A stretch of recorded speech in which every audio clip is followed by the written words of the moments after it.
রাধে রাধে। জয় মা লক্ষ্মী, জয় ভগবান কৃষ্ণ। আগামী 20 এপ্রিল 2026 বাংলা 6 বৈশাখ 1433 বঙ্গাব্দ সোমবার শুভ অক্ষয় তৃতীয়া। অক্ষয় তৃতীয়া শব্দটি দুটি শব্দ দিয়ে তৈরি, অক্ষয় এবং তৃতীয়া। অক্ষয় শব্দটির অর্থ হলো যার কোনো ক্ষয় নেই।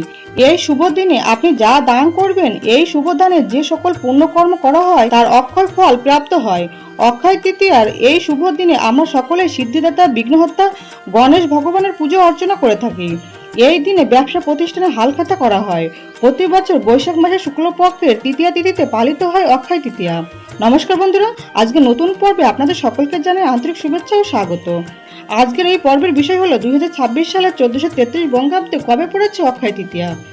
এই শুভ দিনে অমৃত যোগের সময় কখন থাকতে চলেছে এবং পুজো করার সব থেকে শুভ সময় কখন, এই সবকিছুই জানবো আজকের এই পর্ব থেকে। এছাড়াও জানবো অক্ষয় তৃতীয়ার বিশেষ ধার্মিক মাহাত্ম্য কি রয়েছে তা নিয়ে আলোচনা করব।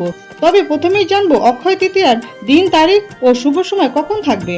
বন্ধুরা, পঞ্জিকা অনুসারে 20 এপ্রিল 2026 বাংলার 6 বৈশাখ 1433 বঙ্গাব্দ সোমবার পালিত হবে বৈশাখ মাসের শুক্লপক্ষের শুভ অক্ষয় তৃতীয়া এবং এই দিনেই পালিত হবে অক্ষয় তৃতীয়া ব্রত।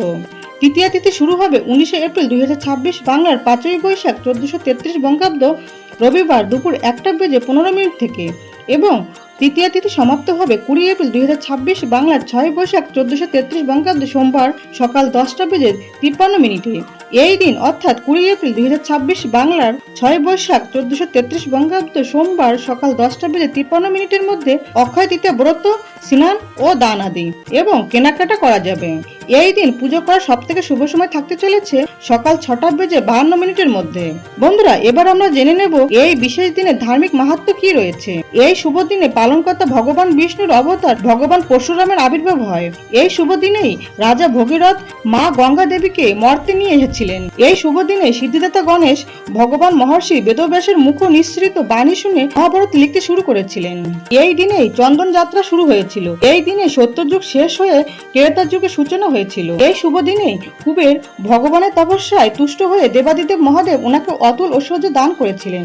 এই শুভ দিনেই ভক্তরাজ সুদামা দ্বারকা নদীতে গিয়ে ভগবান শ্রীকৃষ্ণের দর্শন লাভ করেছিলেন।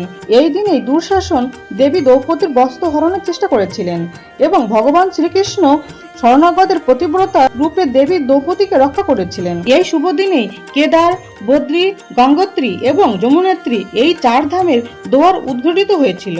এই শুভ দিনেই পুরীতে ভগবান শ্রী শ্রী জগন্নাথ দেবের রথযাত্রার রথ নির্মাণ কার্য শুরু হয়। এই শুভ দিনেই দেবী অন্নপূর্ণার আবির্ভাব হন।